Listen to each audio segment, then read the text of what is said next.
एउटा दल, एउटा राजा, एउटा भाषा नै एकताको आधार हुनुपर्छ भन्ने छैन। भावनात्मक एकता नै हामीले खोजेको हो। हामी नेपालीहरू बीच एकता, समावेशीकरण र सद्भाव विस्तारका लागि रेडियो कार्यक्रम साझा नेपाल हरेक शनिबार बिहान 7:30 बजेदेखि आधा घण्टा तपाईँको घर छेउको सामुदायिक रेडियोबाट सुन्न नबिर्सिनुहोला। कार्यक्रम साझा नेपाल।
सामाजिक रूपान्तरणका लागि यो हो सामुदायिक सूचना नेटवर्क CIN। अहिले बिहानको 6 बजेको छ। सामुदायिक सूचना नेटवर्क CIN बाट अब प्रसारण हुँदैछ साझा खबर।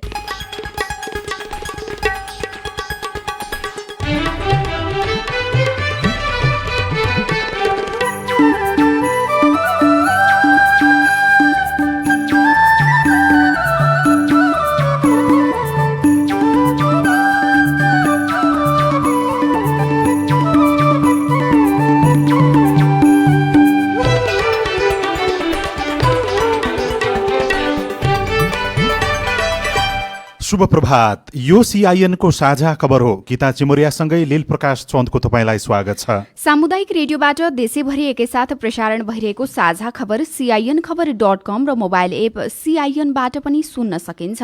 आज 2077 साल कार्तिक 29 गते शनिबार नोभेम्बर 14 तारिक सन् 2020 नेपाल सम्वत 1140 कार्तिक कृष्ण पक्षको चतुर्दशी तिथि। आज कुकुर तिहार, लक्ष्मी पूजा, महाकवि लक्ष्मीप्रसाद देवकोटा जन्म जयन्ती, आज विश्व मधुमेह दिवस पनि। दोस्रो वर्ष प्रवेशको अवसरमा बाँकेको रेडियो भुवर भवानीलाई उत्तरोत्तर प्रगतिको शुभकामना व्यक्त गर्दै साझा खबरमा प्रमुख खबरका शीर्षकहरू। नेकपाको कलह उत्कर्षमा लिखित रूपमै आरोप प्रत्यारोप, कांग्रेसमा महाधिवेशन तालिका यथावत, थापा सहमहामन्त्री, पाण्डे सांसद नियुक्त।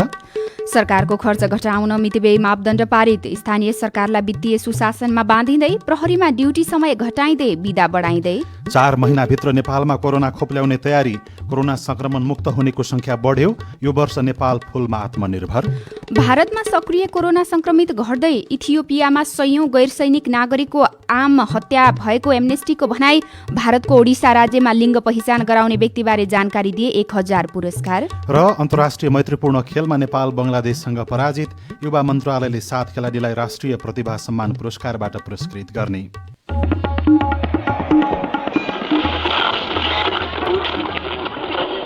सयौं रेडियो, हजारौं रेडियो कर्मी र करोडौं नेपालीको माझमा यो हो सामुदायिक सूचना नेटवर्क CIN। साझा खबरको सबैभन्दा सुरुमा नेकपाको कलह उत्कर्षमा र लिखित रूपमै आरोप प्रत्यारोप सुरु भएको प्रसङ्ग। सत्तारूढ दल नेपाल कम्युनिस्ट पार्टी नेकपाको शीर्ष तहमा लिखित रूपमै आरोप प्रत्यारोप सुरु भएको छ। लामो समयपछि हिजो बसेको सचिवालय बैठकमा पार्टी अध्यक्ष तथा प्रधानमन्त्री केपी शर्मा ओली र अर्का अध्यक्ष पुष्पकमल दाहाल प्रचण्डले लेख्नु भएको चिठी वितरण गरिएको छ। हिजोको सचिवालय बैठकमा अध्यक्ष प्रचण्डले पार्टीभित्र देखिएको विवाद र समाधान शीर्षकमा राजनीतिक प्रतिवेदन पेश गर्नु भएको छ। सचिवालय बैठकमा पार्टीभित्र उत्पन्न संकटलाई कसरी समाधान गर्ने भन्ने विषयमा छलफल भएको बैठकपछि प्रवक्ता नारायण काजी श्रेष्ठले जानकारी दिनुभयो। अध्यक्ष कमरेड प्रचण्डले तयार गर्नुभएको प्रस्ताव र स्थायी कमिटीको बैठक पछाडि जारी गरिएको अन्तर्पार्टी निर्देशिका सबै सचिवालयका सदस्य कमरेडहरूलाई अध्ययनको लागि वितरण गरिएको छ। यी सबै सामग्रीहरूको अध्ययन गरिसकेपछि नै समग्रतामा छलफल गरी पार्टी एकताको रक्षा गर्दै पार्टीलाई अझ सुदृढ बनाउने ऐतिहासिक जिम्मेवारी र कारबार पूरा गर्ने दिशातिर जाने निष्कर्ष निकाल्नु उपयुक्त हुन्छ भन्ने धारणाका साथ पार्टी सचिवालयको बैठक मङ्सिर 3 गते 1 बजे बस्ने गरी आजको बैठक स्थगित गरिएको। नेकपा सचिवालय बैठकमा हिजो दाहालले पेश गर्नुभएको 19 पेज लामो राजनीतिक प्रस्तावमा ओलीका यस्ता गतिविधि अब क्षम्य नहुने उल्लेख गरिएको छ। पार्टी एकता यताका 29 महिनामा बैठकमा अध्यक्ष दाहालको मात्रै एकल राजनीतिक दस्तावेज प्रस्तुत भएको यो पहिलो पटक हो। एकता यताका सचिवालय बैठक 70, स्थायी कमिटी 5 र केन्द्रीय कमिटीको बैठक 2 पटक बसेको छ। औपचारिक बैठकमा दुवै अध्यक्षले दस्तावेज पेश गर्नुभएको थियो। झण्डै 4 महिना लामो गलफतीपछि गत भदौ 26 को स्थायी कमिटी बैठकले गरेका निष्कर्ष लागू गर्ने विषयमा दुई अध्यक्षबीच मतभेद भएपछि लिखित आरोप प्रत्यारोप हुन थालेको हो। प्रधानमन्त्री केपी ओलीले मार्ग प्रशस्त गर्नुपर्ने प्रस्ताव सत्तारूढ नेकपा सचिवालयमा औपचारिक रूपमै प्रस्तुत गरिएको छ। बहुमत सदस्यको समर्थनमा अध्यक्ष पुष्पकमल दाहाल प्रचण्डले हिजो बसेको शनिबार सचिवालय बैठकमा पेश गरेको प्रस्तावमा सरकार र पार्टी सञ्चालनमा ओलीले पार्टी र देशका लागि योगदान गर्न आग्रह गरिएको छ। हिजो सचिवालय बैठक बसेको थियो। सुरुमा 22 कार्तिकमा अध्यक्ष पुष्पकमल दाहाल प्रचण्डसहित सचिवालयका बहुमत सदस्य वरिष्ठ नेताद्वय झलनाथ खनाल, माधव कुमार नेपाल, उपाध्यक्ष वामदेव गौतम र प्रवक्ता नारायण काजी श्रेष्ठले सचिवालयको बैठकको माग गर्दै प्रधानमन्त्री एवं पार्टी अध्यक्ष केपी ओलीलाई पत्र बुझाउनु भएको थियो। पार्टी र सरकार सञ्चालनका केही प्रश्नसहित आफूलाई बुझाइएको पत्रको ओलीले 25 कार्तिकमा लिखित रूपमै जवाब दिनुभएको छ। ओलीले आफूमाथि निशाना लगाएर जवाफ लेखेपछि प्रचण्डले 28 कार्तिकमा फेरि ओलीलाई नै जवाफी पत्र लेख्नु भएको थियो। हिजोको सचिवालय बैठक सकिए लगतै बालुवाटारमा अध्यक्ष एवं प्रधानमन्त्री केपी शर्मा ओलीसहित 6 नेताहरूको अनौपचारिक बैठक बसेको थियो। बैठकमा ओलीसहित वरिष्ठ नेता नेपाल, महासचिव विष्णु पौडेल, नेताहरू गौतम र ईश्वर पोखरेल र रामबहादुर थापा सहभागी हुनुभएको थियो। सचिवालयको बैठक आगामी मङ्सिर 3 गते फेरि बस्नेछ। फागुनमा महाधिवेशन सम्भव नदेखिए पनि नेताहरूबीचको अविश्वासका कारण नेपाली कांग्रेसले अर्को तालिका सार्वजनिक गर्न सकेको छैन। सभापति शेरबहादुर देउवाको पृष्ठभूमि र पार्टी सञ्चालनका पछिल्ला गतिविधिप्रति सशंकित वरिष्ठ नेता रामचन्द्र पौडेल र उहाँ पक्षीय नेताहरूले महाधिवेशनको तालिका संशोधन गर्न नदिएका हुन्। नियमित समयमा नसकेर 1 वर्ष थप्दा समेत महाधिवेशन गराउन नसकेको भन्दै पौडेल पक्षले सभापति देउवाको आलोचना गरिरहेका छन्। पार्टी विधान अनुसार आगामी फागुनभित्रै महाधिवेशन गराउनुपर्छ, तर संविधानले दिएको अतिरिक्त 6 महिनाको समयको लाभ लिँदै महाधिवेशनको तालिका भदौमा पुर्याउने योजना नेतृत्वले बनाएको छ। कांग्रेसले राप्रपाबाट हालै आउनुभएका नेता सुनिल बहादुर थापालाई सहमहामन्त्री बनाउने निर्णय गरेको छ। गत साउन 13 गते राप्रपाबाट कांग्रेस प्रवेश गर्नुभएका थापालाई पार्टी सभापति देउवाले सहमहामन्त्री बनाउने घोषणा गरे पनि केन्द्रीय कार्यसमिति बैठकबाट अनुमोदन भएको थिएन। थापासहित आएका अन्य नेतामध्ये रामप्रसाद भट्टराई, विष्णु विक्रम थापा, बाबुराम बस्नेत, ब्रिजलाल यादव, किरण गिरी र टीएन योगीलाई केन्द्रीय सदस्य तथा दिलीप राई, आशाराम चौधरी र राजेश बहादुर सिंह आमन्त्रित सदस्य हुनुभएको छ।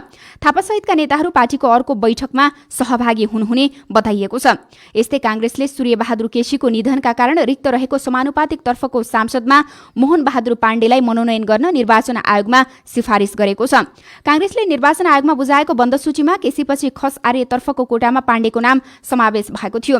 यस्तै कांग्रेस बैठकले कोभिड-19 रोकथाम तथा नियन्त्रण लगायत सबै काममा सरकार असफल भएको ठहर समेत गरेको छ।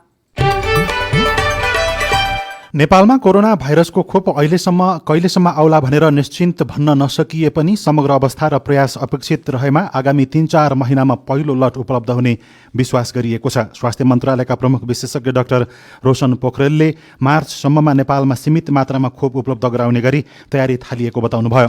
स्वास्थ्य मन्त्रालयका विज्ञ सल्लाहकार डाक्टर खेम कार्कीले थोरै तापक्रममा भण्डारण गर्न सक्ने गरी त्यस्ता खोपहरू पहिचान गर्ने र ल्याउनका लागि प्रक्रिया सुरु गरिएको सीआईएनसँग बताउनु बताउनुभयो। 2 देखि 8 डिग्रीसम्मको टेम्परेचरमा राख्न सक्ने खालको भ्याक्सिनहरू भयो भने भण्डारण गर्न सक्ने खालको क्षमता छ। त्यसो भएको हुनाले चाहिँ त्यस्तो खालको भ्याक्सिनहरूलाई पूर्वाधारलाई हेरेर पनि प्राथमिकता दिने हिसाबले चाहिँ हामी सोचेका छौँ। सचिवहरूको 3 सचिवहरूको एउटा उच्च स्तरीय समिति बनेको छ। यहाँहरूले ती देशहरूसँग प्रत्यक्ष पनि छलफल गर्न पाउनु भएको छ कि कसरी विकसित भइरहेछ भनेर नजिकबाट हेर्ने काम मात्रै भएको छ अहिले? कूटनीतिक हिसाबले चाहिँ सबै देशहरूसँग कम्पनीहरूसँग हामीले पहल गरिरहेका छौँ। राजदूतहरू एमएससी हाम्रो एमएससीहरू जुन देशमा चाहिँ कपहरू उत्पादन भइरहेछन् त्यो देशमा रहेका हाम्रा एमएससीहरू मार्फत पनि हामीले चाहिँ सरकारको स्तरमा पनि छलफलहरू भइ नै रहेछ। परराष्ट्र सचिवले चीनको राजदूतसँग कुराकानीहरू गर्नुभएको छ। त्यस पछाडि चीन सरकारसँग पनि कुराकानीहरू गरिसक्नु भएको छ। सरकारले खोप ल्याउँदाखेरि सस्तो खोपलाई प्राथमिकता दिन्छ कि प्रभावकारी खोपलाई? विश्व स्वास्थ्य संगठनले प्री क्वालिफाइड भएको खोपलाई मात्रै हामीले चाहिँ ध्यान दिने हो। सस्तो भन्ने कुरै हुँदैन। खोप ल्याउनको लागि प्रयोग गर्नको लागि हामीसँग चाहिँ कानुनी व्यवस्था थिएन। मन्त्री परिषदले अध्यादेश ल्याउने एउटा चाहिँ निर्णय गरिसकेको छ। सामान्य निराश प्रमाणित गरिसके पछाडि त्यो अध्यादेश लागू हुन्छ। फाइजरले परीक्षणका क्रममा 43,000 मानिसमा खोप लगाएपछि स्वास्थ्यमा कुनै पनि जटिल समस्या नदेखिएको र खोप लगाएका मध्ये 94 जनामा मात्र भाइरस संक्रमण देखिएको दावी गरेको छ भने रुसी कम्पनीले पनि खोप परीक्षण गरिएका 16,000 मानिसमध्ये 20 जनालाई मात्र संक्रमण देखिएको दावी गरेको छ र त्यसअनुसार नेपालले पनि तुरुन्तै खोप ल्याउने गरी प्रक्रिया अगाडि बढाएको हो। केही दिन यता कोरोना भाइरसबाट संक्रमित निको हुने क्रम निरन्तर बढ्दै गएको छ। त्यसैगरी नयाँ संक्रमित थपिने क्रम केही घटेको छ भने मृत्यु हुनेको संख्या 1200 नागेको छ। स्वास्थ्य तथा जनसंख्या मन्त्रालयले हिजो शुक्रबार सार्वजनिक गरेको विवरणमा 3,537 जना निको भएका छन्। यो सँगै निको हुनेको कुल संख्या 1,68,129 पुगेको छ। मन्त्रालयका सहप्रवक्ता डाक्टर समीर कुमार अधिकारीका अनुसार हिजो 2,111 जना नयाँ संक्रमित थपिएका छन्। अब कुल संक्रमितको संख्या 2,06,353 पुगेको छ। पछिल्लो 24 घण्टामा 13 जना संक्रमितको मृत्यु भएको छ। प्रहरी हौलदार र जवानका समस्या समाधान गरी प्रहरी सेवाप्रति उत्प्रेरणा बढाउन प्रहरी प्रधान कार्यालयले नयाँ कार्यक्रम अगाडि सारेको छ। सर्वेक्षणका आधारमा समस्या पहिचान गरी त्यसको समाधान थालिएको हो। त्यस अन्तर्गत मङ्सिरदेखि सबै प्रहरीले वर्षमा न्यूनतम 42 दिन बिदा पाउने भएका छन्।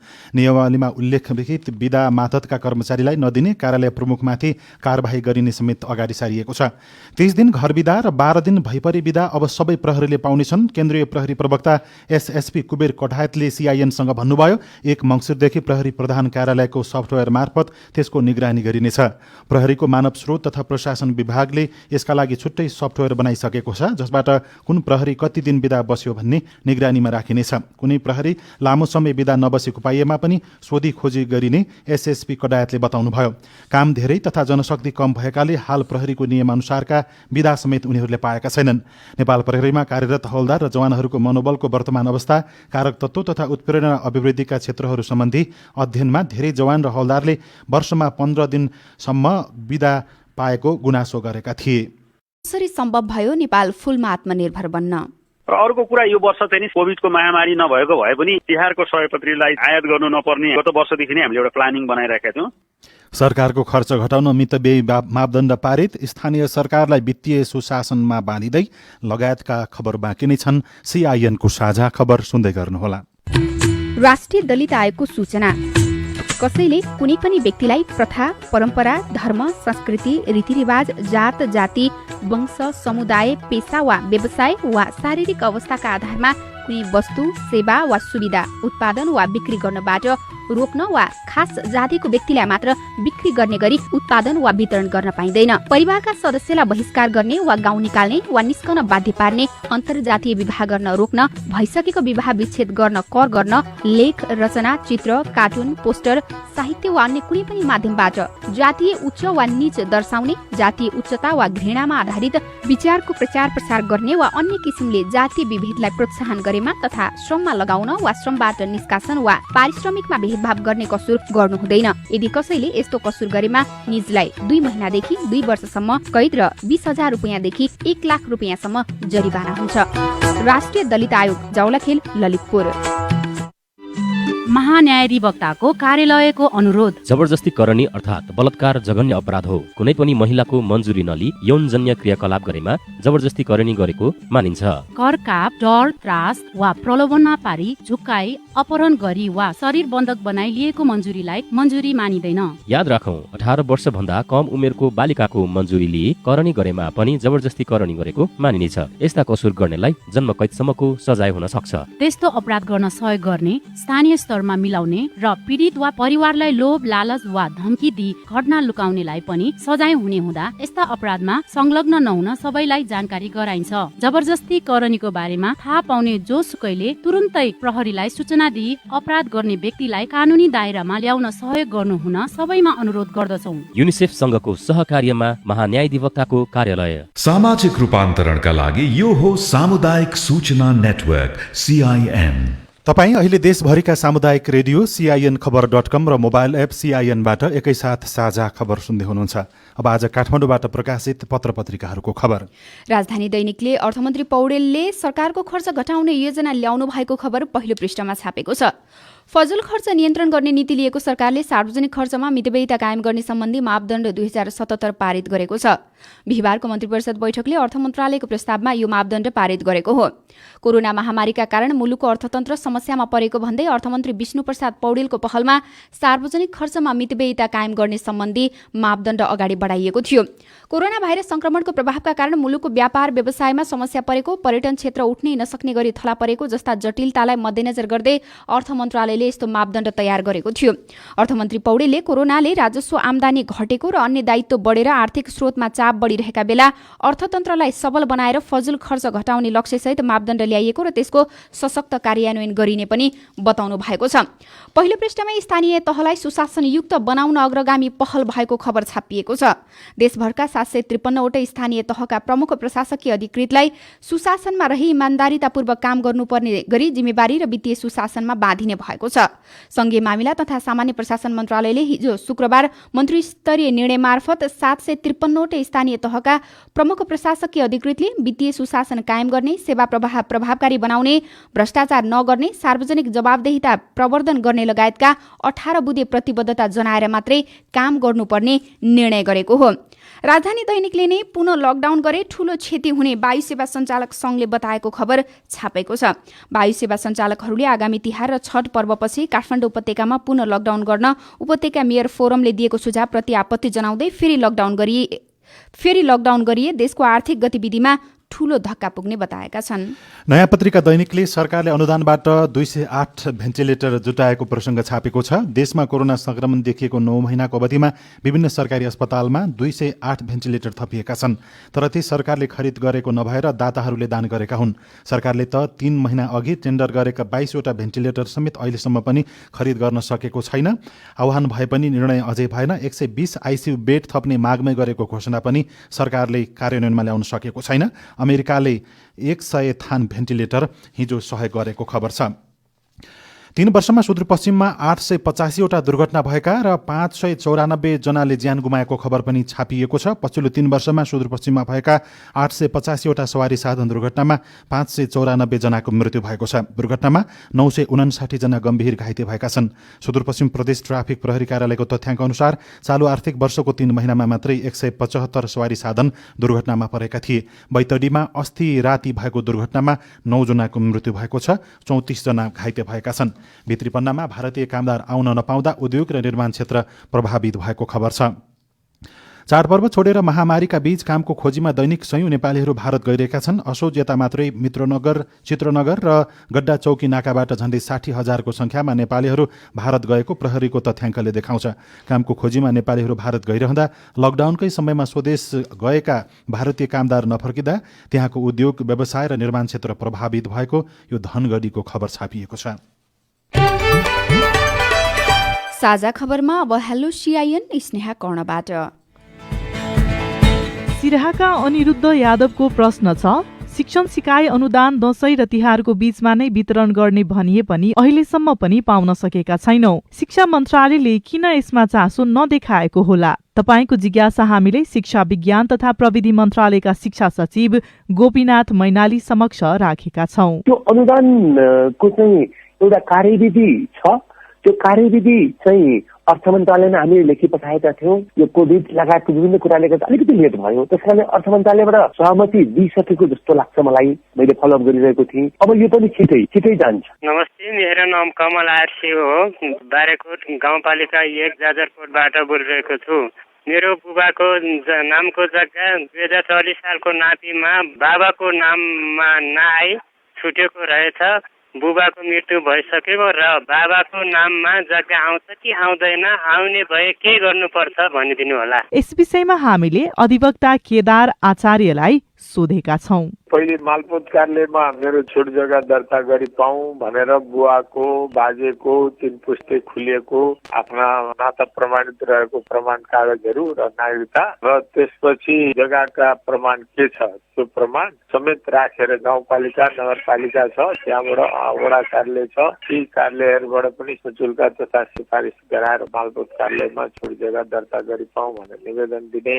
मालपोत कार्यालयले जे निर्णय गर्छ गरिदियो भने पुरै सिद्धियो, गरिदिएन भने यसरी मालपोत कार्यालयले गरिदिएन मेरो नाममा यस्तो छ जग्गा दर्ता गरी पाऊँ भनेर चाहिँ जिल्ला अदालतमा नालिस गर्छ। तपाई जुनसुकै बेला हाम्रो टेलिफोन नम्बर 0152606446 मा फोन गरेर दिएको निर्देशन अनुसार आफ्नो विचार, गुनासो, प्रश्न तथा प्रतिक्रिया रेकर्ड गर्न सक्नुहुनेछ।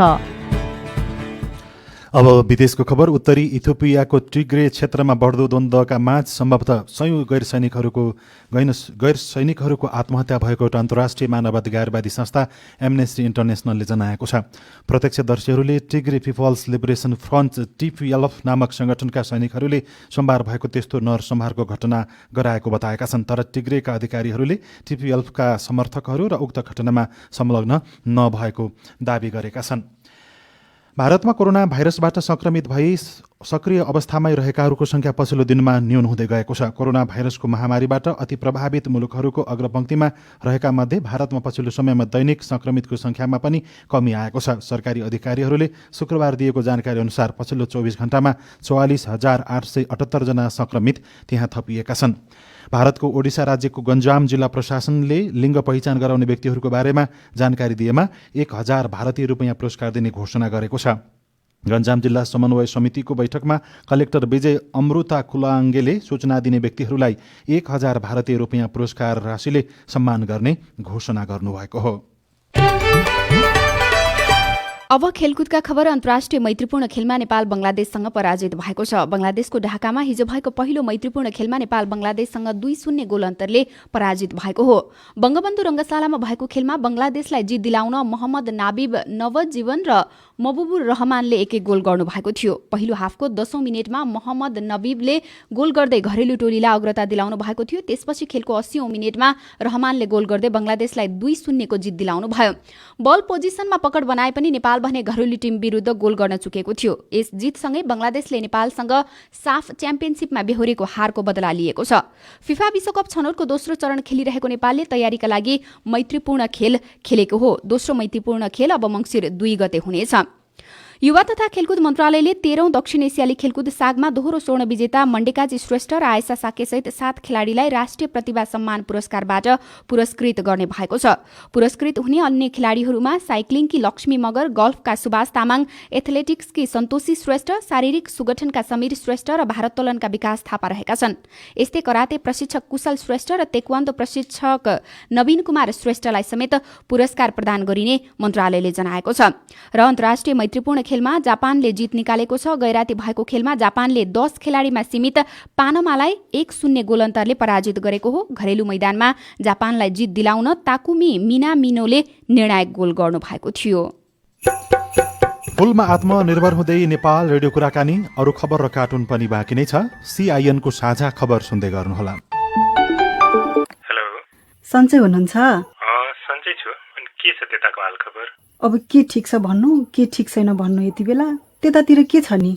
अब नेपाल आउने दिन कुर्दै बसेको छु। त्यही त, तपाईको अस्ति नैबाट काम छुटिहाल्यो, तपाईकाबाट पैसा आउन पनि छोडिहाल्यो। अस्तिको हप्ता मलाई साउले पनि फोन गरेर अब यो महिनादेखि काममा आउनु पर्दैन भनेका छन्। अचेल त निन्द्रा पनि लाग्दैन, एकदमै पीर लागिरहेको छ। नरौ बाबा, कोरोना महामारीले आर्थिक क्रियाकलापहरू ठप्प छन्। महामारीको बेला नियमित आम्दानीको स्रोत गुमाउनु पर्दा राति निन्द्रा नलाग्ने, रिस उठिराख्ने, खाना मन नलाग्ने, टोलाएर मात्रै बसिराख्ने जस्ता मानसिक तनाव झेलिरहनु भएको छ भने मनोसामाजिक सेवा वा परामर्शका लागि टोल फ्री नम्बर 166001 85080 या 166010 2005 मा फोन गर्नुहोस् है। यी नम्बरहरूमा फोन गर्दा पैसा लाग्दैन। महिला बालबालिका तथा ज्येष्ठ नागरिक मन्त्रालयसँगको सहकार्यमा युएन ओमनद्वारा जनहितमा जारी सन्देश। सुन न पवन, बृहत यौनिकता शिक्षाबारे मैले घरमा बुबा आमासँग छलफल गरेँ, स्कुलमा शिक्षकलाई पनि सोधेँ। अब मैले यो विषयमा धेरै जान्ने भएछु नि। हो र रमा, मैले पनि बालाई सोधेँ। यो यौनका विषय मात्रै होइन रहेछ, यो सम्बन्ध, यौन र प्रजनन स्वास्थ्य, महिनावारी, शारीरिक बनावट, लैङ्गिकताप्रतिको बुझाइ पनि रहेछ। त्यति मात्रै होइन, मैले त यस विषयमा खोजेर पनि पढेँ। गर्भावस्था र यौन सङ्क्रमण, यौन हिंसा, जोखिमपूर्ण यौन व्यवहारबाट बच्ने यो त सिप पनि रहेछ नि। हो, तिमीहरूले ठिक भन्यौ। बृहत यौनिकता शिक्षा जीवन उपयोगी सिपको आधार हो। असल मान्छे बन्ने एउटा प्रक्रिया हो। यो विषयमा खुलेर छलफल गर्नुपर्छ। बृहत यौनिकता शिक्षा हाम्रै लागि हो। घरदेखि विद्यालयसम्म, गाउँदेखि सहरसम्म खुलेर छलफल गरौँ। अस्ट्रेलियन सरकारको सहयोगमा UNFPA र सुनौलो परिवार नेपाल। सामाजिक रूपान्तरणका लागि यो हो सामुदायिक सूचना नेटवर्क CIN।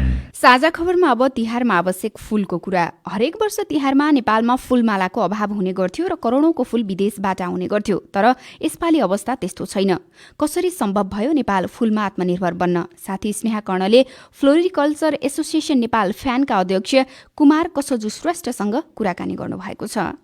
अब हामीले गत वर्ष पनि लगभग 22 लाख माला हामीले उत्पादन गरेका हौं। तर यस वर्ष चाहिँ मालाको माग पनि कम भएको कारणले गर्दाखेरि पनि आन्तरिक उत्पादनले फुलफिल गर्यौं र चाहिँ आयात गर्नु परेन भन्ने कुरा हो। र अर्को कुरा यो वर्ष चाहिँ कोभिडको महामारी नभएको भए पनि तिहारको सयपत्रीलाई आयात गर्नु नपर्ने गत वर्षदेखि नै हामीले एउटा प्लानिङ बनाइराखेका थियौं। तिहारको बेलामा फूलहरूको माग एकदमै धेरै हुन्छ। यस वर्ष फूलको माग र मालाको माग कति छ? देशको जुन माग छ अहिले यो वर्ष कोभिडको कारणले गर्दाखेरि धेरै माग चाहिँ छैन। 15 लाख मालाको जुन माग छ त्यो माग चाहिँ हामीले आन्तरिक उत्पादनले पूरा गर्छौं। 15 लाख माला चाहिँ मखमली र सयपत्रीको समेत गरेर हो हैन। त्यसकारणले गर्दाखेरि चाहिँ आगामी दिनहरुमा पनि किसानले चाहिँ नियमित रूपमा फूल उत्पादन गर्ने चाहिँ गर्छ। त्यो भएको कारणले गर्दाखेरि त्यसलाई व्यवस्थित गर्न हामीले प्रयास गरिरहेका छौं। अघिल्ला वर्षको तुलनामा यस वर्षको तिहारमा उपभोक्ताले कस्तो मूल्य तिर्नु पर्ने हुन्छ फूल र मालाको लागि? सुलभ दरमा भनेको मतलब चाहिँ मूल्य वृद्धि नहुने गरेर प्राकृतिक रूपमा मूल्य वृद्धि हुने अन्य कारणले मूल्य वृद्धि हुने स्वाभाविक कुरा हो। तर वस्तु चाहिँ हामीसँग अभाव भएर मूल्य वृद्धि नगर्ने जुन खालको एउटा हाम्रो चाहिँ लक्ष्य लिएका छौं हामीले सबै मास मिडिया मार्फत चाहिँ नि राज्यलाई पनि हामीले सूचित गरेका छौं र उपभोक्तालाई पनि। एउटा किसानले जुन सयपत्री उत्पादन गरिरहन्छ त्यो किसानलाई सयपत्री उत्पादन गराइराख्नको लागि कम्तीमा पनि 40 देखि 45 रुपियाँ चाहिँ नि एउटा मालाको दिनुपर्छ। त्यो किसानबाट जुन कलेक्सन गरेर आउँछन् जो मान्छेले होलसेल सञ्चालकहरू छन् र यो होलसेलबाट रिटेलले बिक्री गर्छ उहाँहरूले चाहिँ बीचमा आफ्नो भ्यालु एड गरेर उपभोक्तालाई 70 रुपियाँ भनेको गत वर्ष चाहिँ तपाईको 55 देखि 65 रुपियाँ चाहिँ दर रेट रहेको थियो। यस वर्ष चाहिँ हामीले 60 देखि 70 भनेका छौं। त्यो भन्दा माथि जाँदैन भन्ने हामीले चाहिँ अपेक्षा गरेका छौं। हामीले त्यो अनुसार चाहिँ हाम्रा व्यवसायी साथीहरूलाई पनि भनेका छौं। भनेपछि यस वर्ष फूलको कारोबारमा कमी पनि आउने भएको छ? हैन, यस्तो छ बिरुवाहरू आँगनमा रोप्ने, बगैँचामा सजाउने हैन, ती बोट बिरुवाको समेत हो। मालाको चाहिँ तपाईको गत वर्षको मालाको कारोबार भनेको लगभग चाहिँ 19-20 करोडको हो हैन। यसपालि चाहिँ तपाईको 12 करोडको चाहिँ नि कारोबार हुन्छ भन्ने हामीले अपेक्षा गरेका छौं। अब केही खबर संक्षेपमा। संस्कृति पर्यटन तथा नागरिक उड्डयन मन्त्रालयले पर्यटकीय गतिविधि हुने क्षेत्र खुला गर्ने निर्णय गरेको छ। मन्त्रालयले केबल कार, जंगल सफारी र संग्रहालय जस्ता क्षेत्र खोल्न मन्त्री परिषदले स्वीकृति दिएपछि जनस्वास्थ्य तथा जनसङ्ख्या मन्त्रालयले तोकेका कोरोनाबाट सुरक्षित रहने उपाय अपनाएर खुला गर्न अनुरोध गरेको हो। नेपालीहरूको दोस्रो ठूलो पर्व तिहार अन्तर्गत आज लक्ष्मी पूजा। आज शनिबार साँझ घर घरमा दीपावली गर्दै धनधान्य र ऐश्वर्यकी देवी लक्ष्मीको पूजा गरिँदैछ। कार्तिक कृष्ण चतुर्दशीमा कुकुर तिहार मनाइए पनि आज बिहान चतुर्दशी र दिउँसोपछि रातभर औँसी तिथि छ, जसका कारण कुकुर पूजा बिहान गरेर साँझ लक्ष्मी पूजा गर्नुपर्नेछ। यस वर्ष अधिक मासका कारण दशैं र तिहार 1 महिना पछाडि धकेलिँदा चितवनको फूल खेतीमा प्रत्यक्ष असर पुगेको छ। तिहार ढिला हुँदा त्यहाँ सयपत्री खेर गएको छ। नेपालसँगको सम्बन्धलाई विशेष महत्त्व दिँदै आएको दावी गर्ने भारतले 4 वर्ष बितिसक्दा पनि नेपालको बैंकिङ प्रणालीमा रहेका पुराना भारू नोट साट्नेतर्फ भने चासो देखाएको छैन। कोरोना कहर कायमै रहे पनि मधेसका गाउँमा दियाबत्ती दीपावलीले चिनिने उज्यालो पर्व तिहारको उत्साह बढेको छ। कोरोना कहर छ तर पनि त्यहाँ सर्वसाधारण नागरिकले आफ्नो तयारी गरिरहेका छन्। र नेपाल क्रिकेटको प्रमुख प्रशिक्षक बन्न 72 जनाले आवेदन दिएका छन्। आज प्रशिक्षकहरूको अन्तर्वार्ता सुरु हुने भएको छ। हामी साझा खबरको अन्त्यमा आइपुगेका छौँ। सामुदायिक रेडियो प्रसारक सङ्घद्वारा सञ्चालित CIN को बिहान 6 बजेको साझा खबर सक्नु अघि मुख्य खबर फेरि एकपटक। नेकपाको कलह उत्कर्षमा लिखित रूपमै आरोप प्रत्यारोप। काङ्ग्रेसमा महाधिवेशन तालिका यथावत। थापा सहमहामन्त्री, पाण्डे सांसद नियुक्त। सरकारको खर्च घटाउन मितव्ययी मापदण्ड पारित। स्थानीय सरकारलाई वित्तीय सुशासनमा बाँधिँदै प्रहरीमा ड्युटी समय घटाइँदै बिदा बढाइँदै। 4 महिनाभित्र नेपालमा कोरोना खोप ल्याउने तयारी। कोरोना संक्रमण मुक्त हुनेको संख्या बढ्यो। यो वर्ष नेपाल फुलमा आत्मनिर्भर। भारतमा सक्रिय कोरोना संक्रमित घट्दै। इथियोपियामा 100 गैर सैनिक नागरिकको आत्महत्या भएको एमनेस्टीको भनाई। भारतको ओडिसा राज्यमा लिङ्ग पहिचान गराउने व्यक्तिबारे जानकारी दिए 1000 पुरस्कार। र अन्तर्राष्ट्रिय मैत्रीपूर्ण खेलमा नेपाल बङ्गलादेशसँग पराजित। साझा खबरको अन्त्यमा कार्टुन हामीले राजधानी दैनिकमा कोरी शीर्षकमा उत्तम नेपालले बनाउनु भएको कार्टुनलाई लिएका छौँ। यहाँ व्यङ्ग गर्न खोजिएको छ। सरकारी निकायमा जहाँ गयो घुस मात्रै माग्ने गर्ने गरिएको र त्यस अन्तर्गत साना कुरामा पनि घुस माग्ने गरेको कुरालाई व्यङ्ग गर्न खोजिएको छ। एकजना सरकारी कार्यालयका प्रमुख जस्ता देखिने व्यक्ति कुर्सीमा बसेका छन्। सर्वसाधारण नागरिक कुचो हातमा लिएर केही कुरा गरिराखेको जस्तो देखिन्छ। पक्कै पनि उनले कुचो महँगो भयो भनेर गुनासो गरेको जस्तो देखाइएको छ। तल चाहिँ यस्तो लेखिएको छ, एउटा कुचो किन्दा त कमिसन खाने चलन छ, अरूमा खानु परेन त हजुर। हवस् त प्राविधिक साथी सुनिल राजभारतलाई धन्यवाद। अहिलेलाई लील प्रकाश चन्द र गीता चिमौरिया बिदा भयौँ। तपाईँको आजको दिन शुभ होस्। नमस्कार। यसपछि देशभरिका सामुदायिक रेडियोबाट कार्यक्रम सोधी खोजी प्रसारण हुनेछ। सुन्ने प्रयास गर्नुहोला।